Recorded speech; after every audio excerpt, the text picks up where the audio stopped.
Call the meeting to order. Do a roll call. Desart? Here. Eckhoff? Garcia? Here. Krajewski? Here. Rutledge? Here. Tornatori? I know Sam had said something he was going to make it. I'm not sure what Grant is.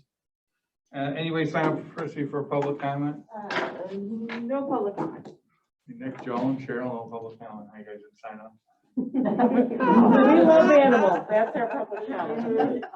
No chairman remarks. Today we'll go to approval of our minutes from June 15, 2021. Second. Any questions, comments? Okay. All in favor, say aye. Aye. Opposed, the minutes are passed. Move on to our procurement request and can I get a motion for the approval of the contract with Butler Animal Health? So moved. Second. Any questions or comments? Okay. All in favor, say aye. Aye. Any opposed?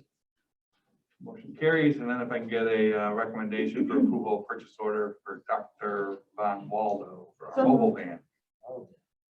Second. Any questions, comments?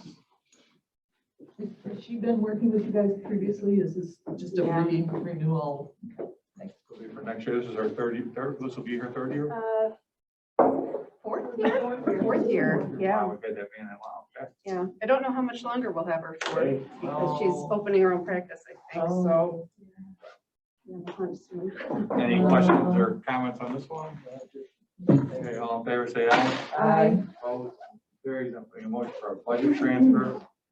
$1,700. Any questions or comments on that? All in favor, say aye. Aye. Opposed? Motion carries. Move on to our administrative update. Laura. Yes, so, well, the big talk is the puppies. We very Yeah. rarely have little bitty puppies. We had a stray that was found, and the Good Samaritan that found her over the weekend brought her into the home, and the next day she gave birth. So she surrendered the stray Okay. with the 8 puppies. So we've got them in a foster home right now. We're doing some social media excitement around them and already starting to take applications so that we can help make a good pet That's pick, awesome. you know, as we get to know their personalities and see who's interested. But it has definitely been a very busy season. We've been caring for approximately 200 animals weekly, with about half of those in foster, which has been phenomenal. I shudder to think if they were all in the building, we really don't have the space for that. So we're thankful for our fosters.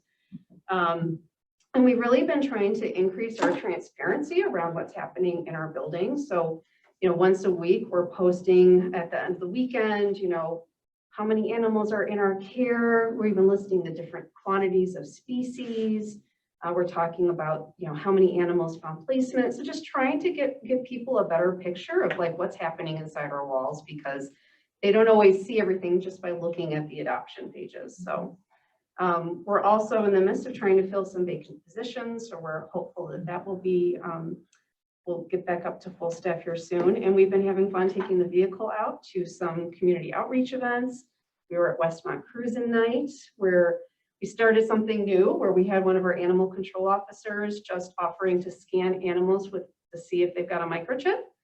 And we had one couple brought their 12-year-old Yorkie to the event. And they said, oh, you don't need to scan him. He doesn't even have a chip. And we said, well, let's just try and see. And we scanned him, and sure enough, he had a chip. And so we ran the chip real quick to tell him, you know, who it was registered with, what was the date it was last registered and updated. So it was really well received. People just don't always know if their animals are chipped, or they just assume that they're registered with their current information. So we get a lot of strays in that have chips that just really don't go anywhere. So that was a nice thing to do. And our humane educator, Laura Winnie, has been doing a lot of events. In addition to her weekly Zoom presentations she's still doing, she's been doing a lot more in-person things as well.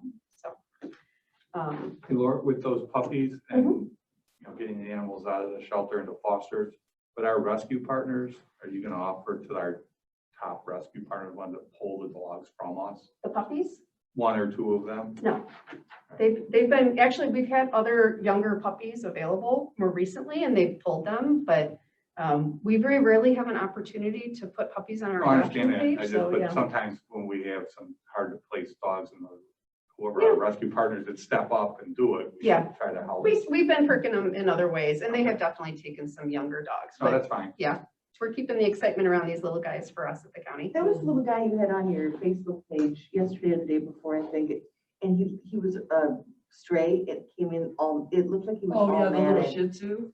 Oh, yesterday, yeah, Yeah. the black and white one. Yeah, Mhm. was that all matted? It's hard to It tell. was, Oh. yeah, unfortunately, most of the animals that come through our doors are just not well groomed, Yeah. have lacked medical care. We post those photos, those are like our intake photos. And as painful as it is to see them like that, and we know we get tons of comments on the post saying, you need to groom that dog.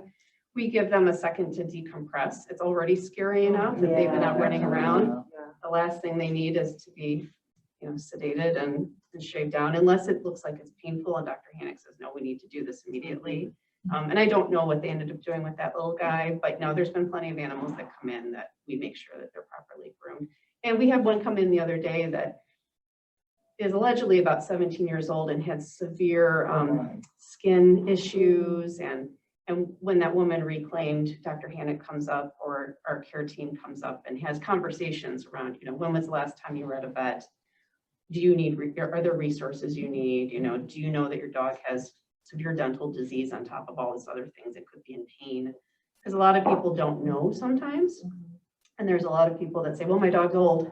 and just don't put the resources towards doing it. So we have those conversations with people when they pick up. Would a dog like that have been vaccinated with rabies? No. Yeah, she admitted that she had not taken her dog to a vet in many, many years. So. But really my big focus today is going to be our budget presentation, unless anybody has any operations questions about what's happening at the shelter. What's the female male of the puppies? It was mostly all females, It's wasn't it? all female and one male, so we have seven girls and one boy. I feel the same way. I want a female. I always want a female. Believe me. When I If it's have a male present- dogs, almost all the time. 7 over there. I want to do a puppy. Although it would be good for my crazy one. I will ask, taking off my county board hat and putting on, I'm on the board of directors of Neighbor Pride, and they're having this big festival, Neighbor Pride Fest, Neighbor Settlement, September 11th and 12th. Okay. And they were interested in seeing if the animal services van could set up there. Yeah. I'm not sure what that would look like because we're not allowing animals into the settlement. Oh, So it wouldn't be like looking for chips or seeing if they're vaccinated, other people's animals are vaccinated, but maybe, I don't know, we should talk about that. let's talk about it. And if Would they let them in the van? they're Oh, yes, of contained in the course, of vehicle. Because yes. the Yeah. side Yes. panels open up and you can see them, but they Yeah, can't. maybe an adoption. Yeah, is so even that- like what we did for like the more recent one, Westmont Cruising Nights, we had rabbits on one side and some kittens on the other, but we weren't bringing people onto the vehicle, but it allowed it was a draw, Showcase. so Well, if people you would think it want to would be come great see us. visibility for animal services to be at Neighbor Pride Fest,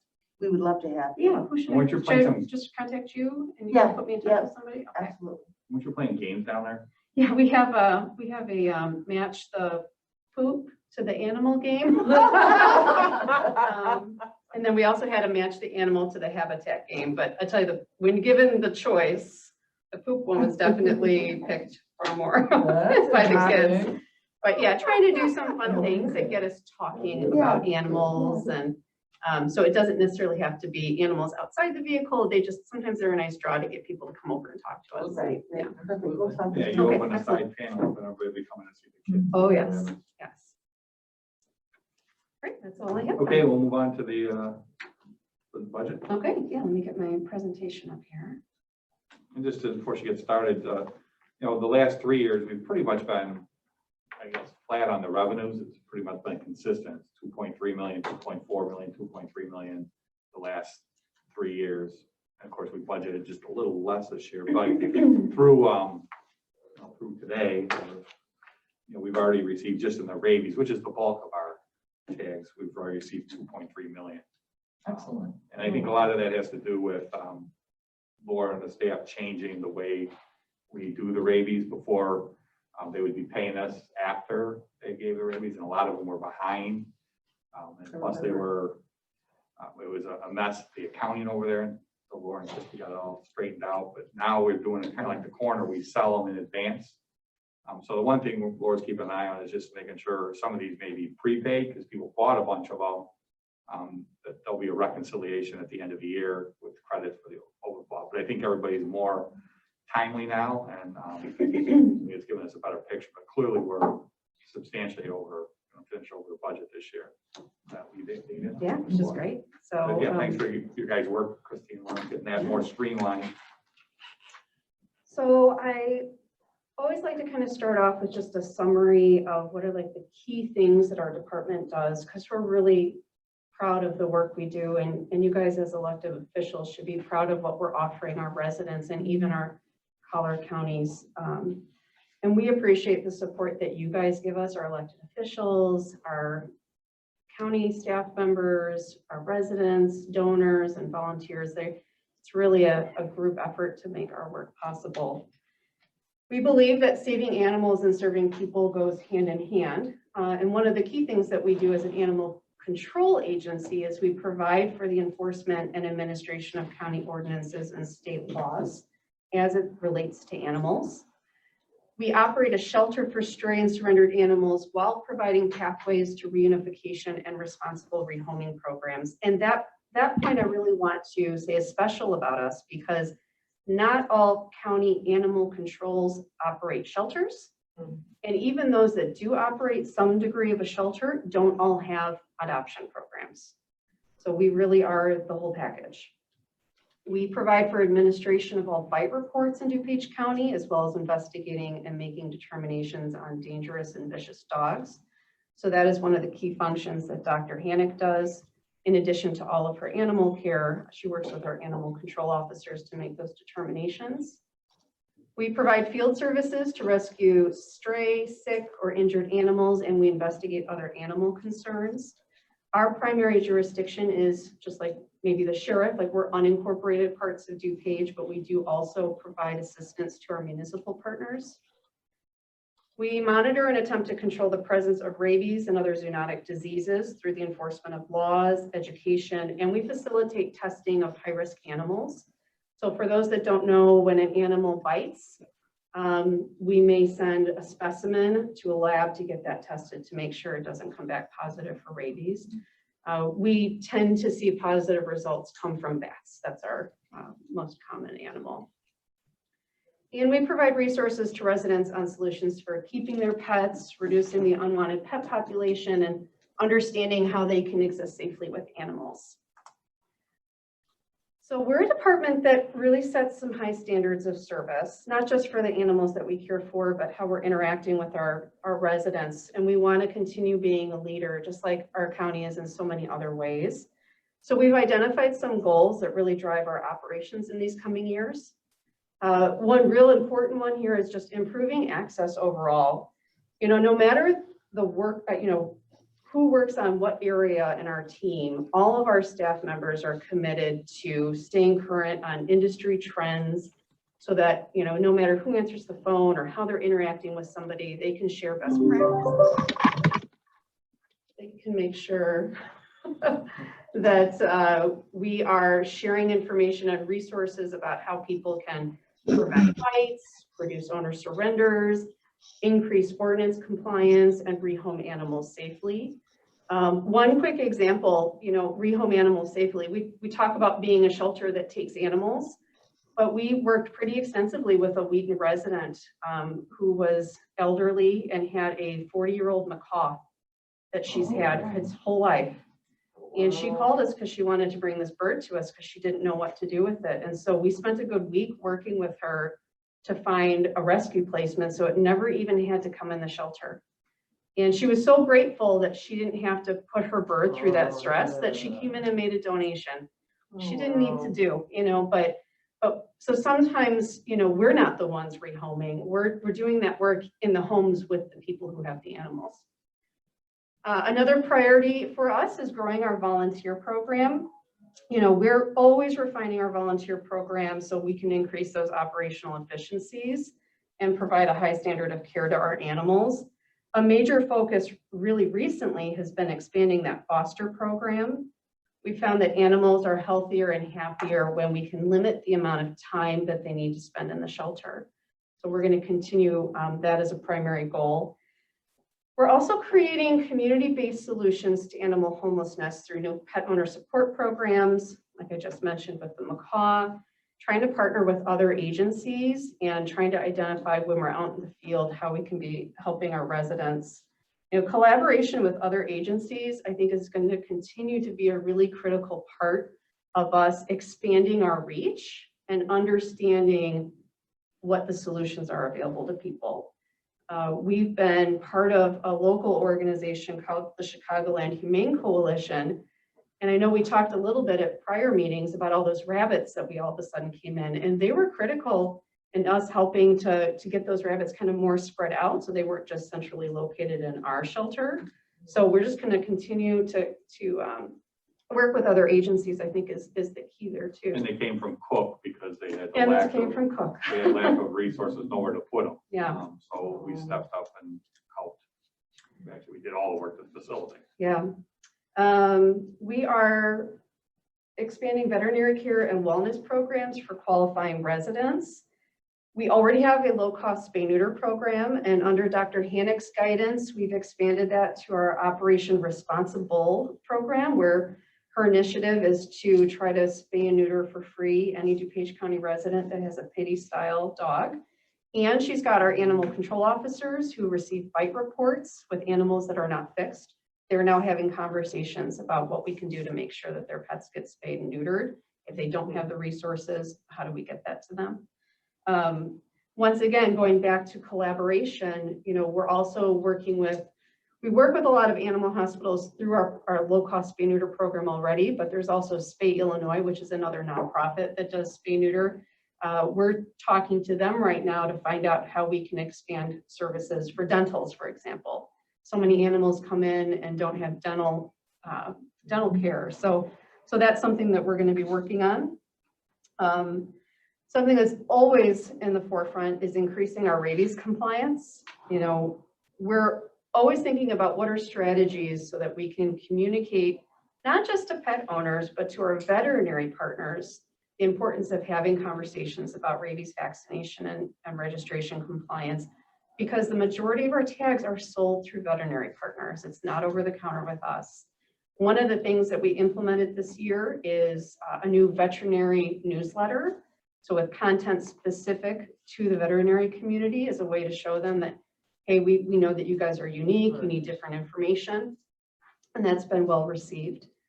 And then finally, our real big one is we continue to work with DuPage Animal Friends on implementing the recommendations that came out of the feasibility study, which was to build a stronger fundraising board and to implement strategies that attract and retain donors in anticipation of a capital campaign.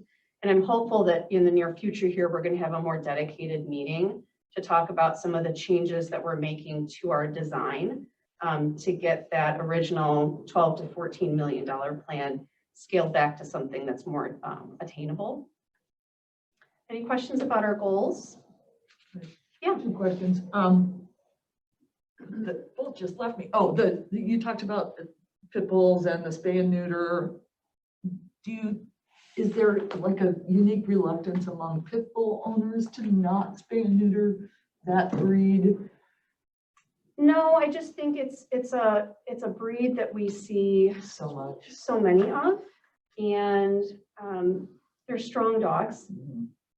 And you know, while I had a Yorkie poo that could do some damage, you know, you look at a pit bull style dog or bigger shepherds, and a lot of times spay neuter is not happening just because people don't put the resources to it. When you start having those conversations, people might be more open to saying, yeah, and especially if they know it's going to be free. And if you can also combine that with, hey, we're going to make sure that your dog's got other vaccinations, blood work happens with this, you get a fecal, you know, it's kind of all bundled in this little wellness package.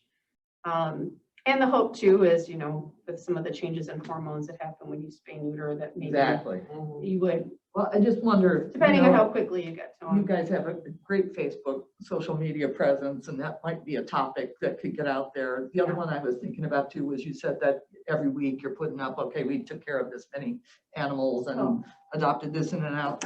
In light of the capital project upcoming, I'm wondering if you can showcase some pictures of just how cramped you guys are over there. It's a great idea. Yeah.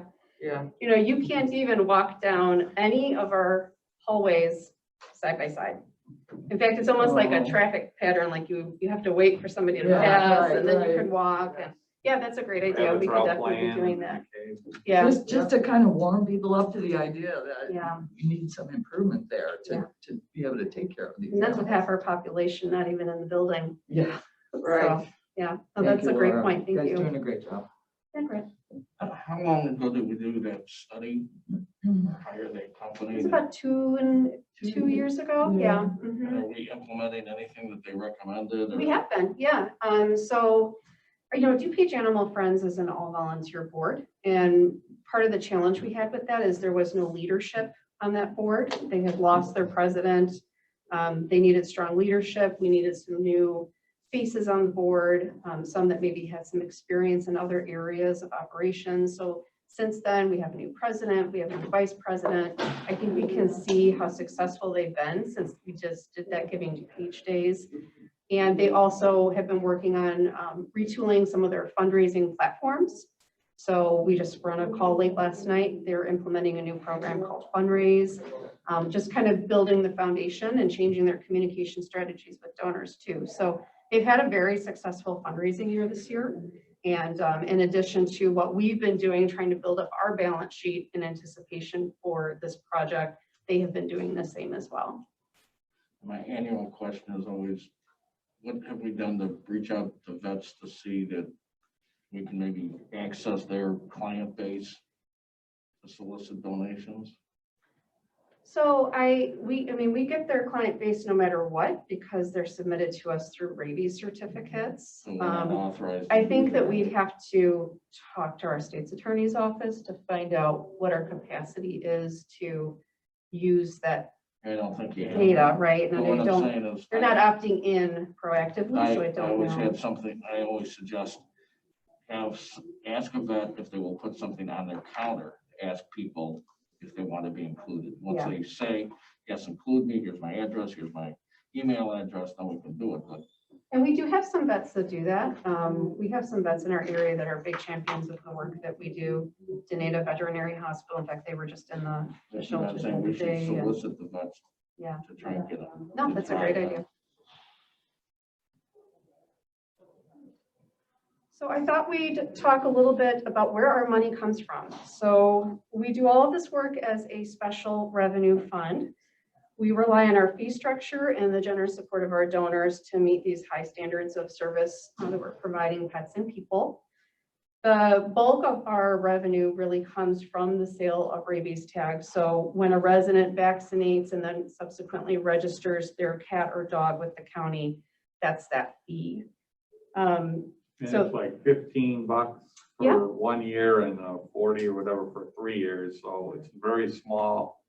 So there's many of them. to make Yeah, up. we sell almost 100,000 rabies tags. Yeah, so a just the year. paperwork and the involved with tracking of 100,000 tags. to generate. It's a lot of work. It's been Demographics. streamlined tremendously. Any demographics for how many dogs are in our county? I mean, what percentage of that? So one of my next big challenges as we get through some of these other projects is to then start working on how we are retaining and accessing all of that rabies certificate data.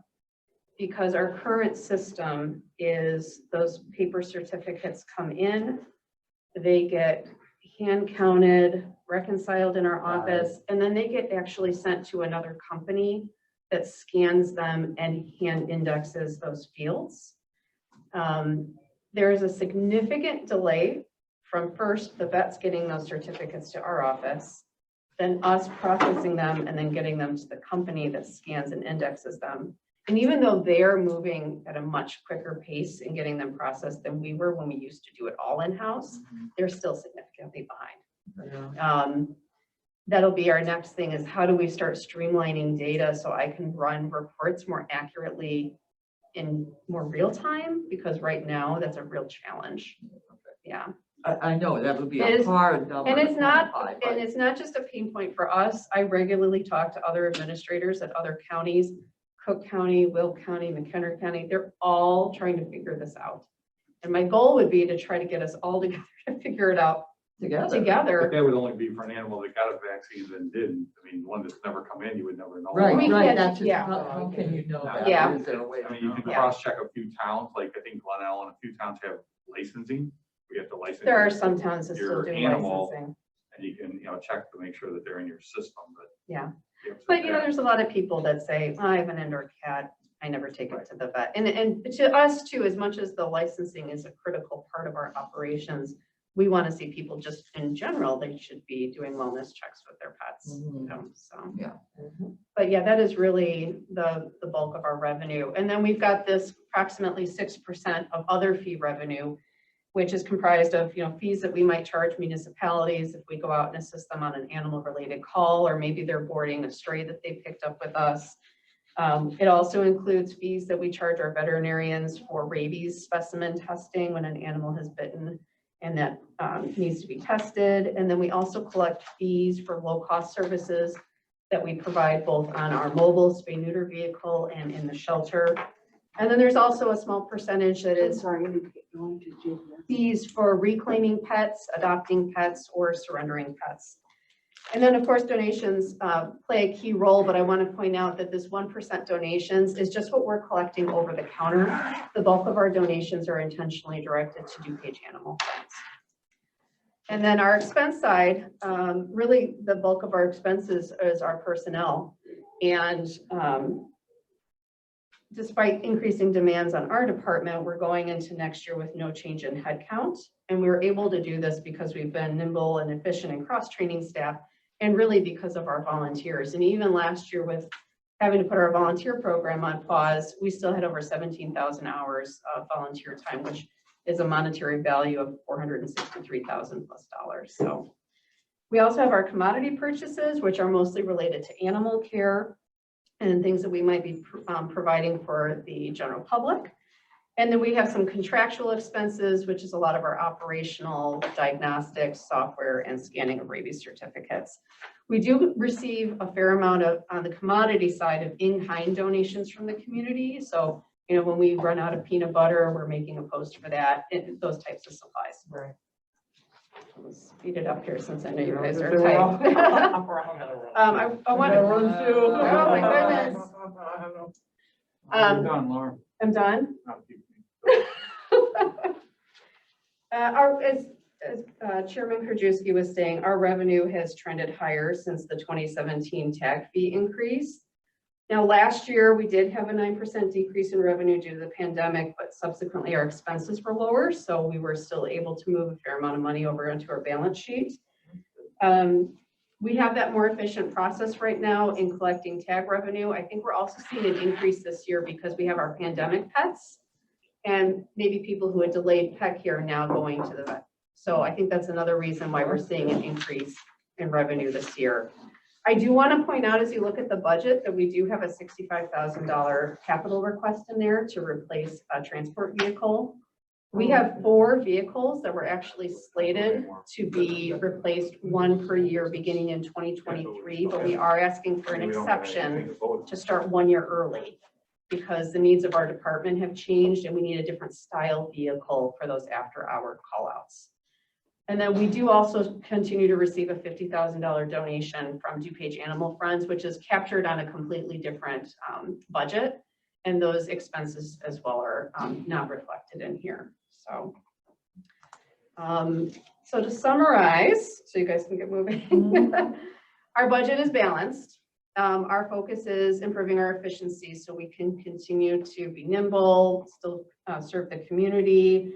We've historically operated well within and under our budget, and our goal is to continue trying to be full staffed and working towards increasing that registration compliance. And I want to reiterate our appreciation for people that donate to DuPage Animal Friends because we really can't do all these extra programs without those donations. And I want to really highlight the fact that our DuPage Animal Friends Board, they're really wonderful stewards of those gifts. And so we're lucky as a county to have that kind of support. Any questions? Hey, we're done with lack of quorum. We don't have a Okay. meeting, but you guys want to ask Laura anything? Feel free. Did we get that one? I gotta go to the next meeting, but I would Thank love you, to hear Laura. more about everything, Okay. so I'll be in touch. All right, sounds good. Did we change the, your on-call persons, the word I'm looking for? You guys were looking to reclassify them in the employee manual for your emergency call people. So during one of our prior meetings, we did make an adjustment to the way they're compensated for after-hours call-outs. Yes. Okay, but they didn't really change that wasn't your initial request, is that correct? No, we did get our initial request Okay, good. honored, and I think that, yeah. I know there was quite a bit of debate, and I think what also came out of that was maybe HR is looking more broadly at other parts of Yes, we the are. departments to see, yeah. All right, good, thank you, Laura. Yeah, thank you. That was the ugliest little cute dog. I know, Miles. Oh. Bless his heart, he got a He was dog. in rough shape when he came in too. Yeah. Want them all, damn it. You okay, Miss Laura? I'm doing okay. Did you get a So- vacation in this summer? You didn't, did you? You guys, Not I know. enough. I know. Yeah. She needs to. Well, my kids go back to college between the next two of them, the next 2 weeks. Oh my so gosh, where do they go? my son is going to be a sophomore at Dayton in Ohio, Okay. and my daughter's finishing her senior year at Ripon in Wisconsin.